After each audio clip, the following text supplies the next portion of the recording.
Buenos días, queridos alumnos y alumnas del cuarto año A y cuarto año B. Junto con la profesora Rosita Jaramillo y quien les habla el profesor Ángel Valdivia, queremos presentar el tema Los ecosistemas, que corresponde a la primera cápsula pedagógica correspondiente al segundo semestre de este año académico.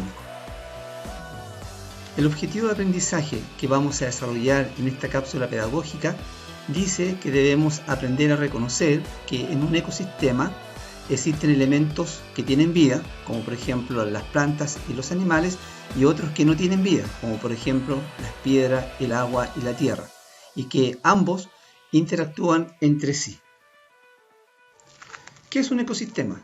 Es una unidad integrada por los organismos vivos y el medio en que estos se desarrollan, y por la interacción de los organismos entre sí y con el medio, en un tiempo y lugar determinado. En otras palabras, el ecosistema es una unidad formada por factores bióticos y factores abióticos, los cuales vamos a analizar a continuación. ¿Qué son los elementos bióticos? Los elementos bióticos hacen referencia a aquello que resulta característico de los organismos vivientes o que mantienen un vínculo con ellos. Esto también se conoce como biocenosis. Puede también ser aquello que pertenece o se asocia a la biota, un concepto que permite nombrar a la fauna y la flora de cierto territorio. Esto incluye a todos los reinos que pertenecen a este ecosistema llamado planeta Tierra, como por ejemplo el reino fungi, por ejemplo el reino protista, el reino monera, más el reino de las plantas y el reino animal. Elementos abióticos. El término abiótico está compuesto por la vocal A, que significa negación, y biótico, que expresa vida. Por ende, la palabra abiótico indica elementos sin vida. Los factores abióticos son imprescindibles en los ecosistemas e influyen en los seres vivos, como por ejemplo el agua, el suelo, el clima, la temperatura, entre otros. También podríamos mencionar, por ejemplo, algo tan importante para nosotros como es el oxígeno, sin el cual nosotros no podríamos vivir. Dentro de los ecosistemas existen interacciones, o sea, relaciones entre los diferentes organismos que viven dentro de este ecosistema. Un ser vivo está estrechamente ajustada a las condiciones físicas, o sea, los elementos abióticos de su ambiente, y también a las bióticas, es decir, a la vida de sus semejantes y de todas las otras clases de organismos que integran la comunidad de la cual forman parte. En un ecosistema, los organismos de las mismas y diferentes especies establecen relaciones o asociaciones, siendo una de las más importantes la relación de alimentación.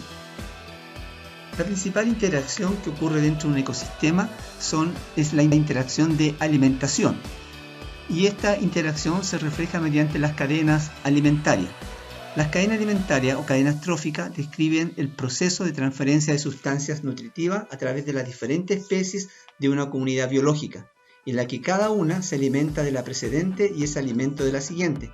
También conocida como cadena alimenticia o cadena alimentaria, es la corriente de energía y nutrientes que se establece entre las distintas especies de un ecosistema en relación con su nutrición. Acá, por ejemplo, tenemos el sol, que abastece de energía a las plantas, las cuales producen su propio alimento por ser organismos autótrofos, y este abastece de materia y energía al conejo, que es herbívoro, consumidor primario, el cual abastece de materia y energía, en este caso a la culebra, que es un animal carnívoro, consumidor secundario, y esta sirve de alimento. Mediante este proceso abastece materia y energía, en este caso al águila, que es un consumidor terciario, que es considerado un depredador, pero que también es carnívoro. Analicemos los niveles. El primer nivel se conoce como nivel de los productores o nivel de los organismos autótrofos. ¿Por qué se llaman productores o por qué se llaman organismos autótrofos? Se llaman así porque tienen la capacidad de poder producir su propio alimento. ¿Cómo lo hacen? Mediante el proceso fotosintético. Luego tenemos el segundo nivel, o organismos heterótrofos. El concepto de heterótrofo tiene que ver con que estos organismos no pueden producir su propio alimento, sino que tienen que obtenerlo de otros seres vivos. Los consumidores, o organismos heterótrofos, son los que se nutren de la materia orgánica de otros seres vivos, como por ejemplo los productores, en el caso de aquellos animales que son herbívoros, como por ejemplo la cebra, que se alimenta del pasto. Y luego tenemos los depredadores, que se comen a otros animales. El caso más conocido por todos nosotros es el caso del león, que se alimenta de la cebra. Luego tenemos algunos ejemplos de organismos consumidores.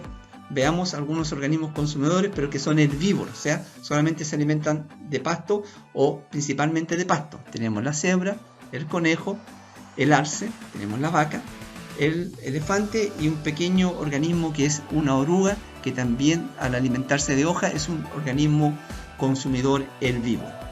Y acá tenemos otros 6 ejemplos de animales carnívoros que también son consumidores, pero se caracterizan por comerse a otros animales. Tenemos el pelícano, el tigre, el león, el águila, el cocodrilo y el lobo. Tercer nivel. En este tercer nivel encontramos a los organismos descomponedores, que también son organismos heterótrofos, pero a diferencia de los depredadores anteriores o carnívoros, estos organismos se alimentan de toda la materia orgánica que es producto del proceso biológico de los otros animales o de las plantas. O sea, cuando un animal muere, empiezan a actuar los organismos descomponedores que toman la materia orgánica de este animal que está muerto y la descomponen en materia inorgánica, la cual posteriormente es utilizada por los productores. Bien, queridos jóvenes, hemos terminado esta breve presentación sobre los ecosistemas y te queremos invitar a que respondas las siguientes preguntas. Pregunta número 1. ¿Cuál de los siguientes componentes del ecosistema es biótico? Recuerda que el concepto biótico significa vida. Pregunta número 2. De los siguientes seres vivos, ¿cuál corresponde a un descomponedor? Pregunta número 3. De acuerdo con el tipo de nutrición de los organismos, ¿cuál de las siguientes opciones menciona correctamente en orden la categoría a la que pertenecen? Tienes que empezar desde el pasto, luego hacia el conejo y luego del conejo hacia el león o puma. Pregunta número 4. De la siguiente alternativa, ¿cuáles o cuáles corresponden a componentes no vivos? Recuerda que el concepto no vivo se asocia al concepto de abiótico. Número 5. ¿Qué organismo de una cadena alimentaria marítima son los que primero aportan la energía para que todos los demás organismos sobrevivan? Recuerda que estos organismos son organismos productores, o sea, fabrican su propio alimento. Fíjate muy bien en eso antes de marcar la alternativa correcta. Pregunta número 6. ¿Cuál de las siguientes afirmaciones es correcta? Hay 3 afirmaciones que son incorrectas y solamente una es verdadera. Pregunta número 7. Identifica el organismo productor de una cadena alimenticia. Y en la actividad número 8 o pregunta número 8, tú tienes que guiarte por el ejemplo que yo acabo de dar, que en este caso es una cadena alimentaria solamente con 3 niveles, en donde el pasto proporciona materia y energía al conejo y el conejo proporciona materia y energía al zorro. Con los organismos que están presentes en la imagen que acompaña a esta actividad, tú tienes que crear 5 cadenas alimentarias, las cuales pueden ser de 3 niveles, 4 niveles e incluso hasta de 5 niveles. Y en la pregunta número 9 tienes que utilizar la información que está en la tabla que está a continuación y dibujar o escribir cómo se produce el flujo de materia y energía dentro de un ecosistema, utilizando el pasto, el degú, el águila y las bacterias. Bien, una vez que ya terminaste de responder, y yo creo que lo vas a hacer en un muy breve plazo, te invito a que si tienes duda puedas utilizar tu libro de Ciencias Naturales y buscar más información en las páginas 74 a la 97 y luego puedas responder con mayor certeza las preguntas que te hemos hecho en esta cápsula pedagógica. Una vez que termine, completa la hoja de respuesta. Solamente debes enviar a mi WhatsApp o al WhatsApp de la tía Rosita solamente la hoja de respuesta.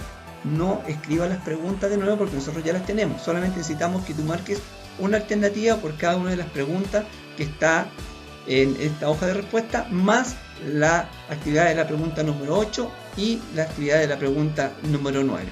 Una vez que hagas eso, lo envías, como te dije anteriormente, a mí, todos los alumnos del cuarto B, y todos los alumnos del cuarto año A se lo envían a la profesora Rosita. Bien, queridos jóvenes y señoritas, cuídense, pórtense bien, trabajen, estudien. Queda muy poco para que termine este año, ya estamos en septiembre. Recuerden que acá en el Colegio Lonquén nos estamos cuidando para que nadie se enferme. Así también te queremos pedir que tú en tu casa junto a tu familia se cuiden y que tengan una muy buena semana y que puedas aprender mucho con esta cápsula pedagógica que te hemos enviado. Hasta luego, queridos jóvenes y señoritas.